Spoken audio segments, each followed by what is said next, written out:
पहिलं उदाहरण बघा, 60 वजा 12 दिसतंय सगळ्यांना? 60 वजा मग काय करायचं? -1. दोन्ही संख्येतून एक एक कमी करायची. 60 मधून एक गेला किती उरले रे? 59. आणि 12 तून एक गेला 11. मग चला वजाबाकी करायची. 9 तून एक गेला 8, 5 तून एक गेला 4. आलं आपलं उत्तर 48.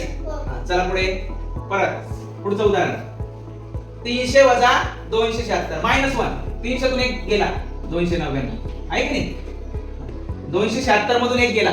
276 मधून एक कमी करायचं म्हणजे 76 मधून एक कमी करा, 275. चला करा कमी. 9 तून 5 गेले 4, बरोबर आहे ना? 9 तून 7 गेले 2 आणि 2 तून 2 गेले 0. आलं उत्तर.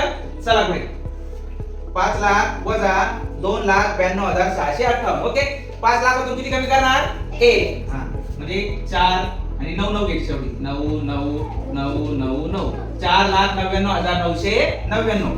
2,92,658 मधून एक कमी करणार. एक कमी करायचं म्हणजे काय करायचं? 58 मधून फक्त एक कमी करायचं. किती आले? 57. 2,92,657. चला करा वजाबाकी. 9 तून 7 गेले 2, 9 तून 5 गेले 4, 9 तून 6 गेले 3, 9 तून 2 गेले 7, 9 तून 9 गेले 0, 4 तून 2 गेले 2. ओके, कळली तुम्हाला? -1 ट्रिक. काय करायचं? ज्या दोन्ही संख्या दिलेल्या आहेत दोन्ही संख्येतून एक एक कमी करायचं, वजाबाकी करायचं. आपले येणार उत्तर सारखंच असणार. कळलं सगळ्यांना?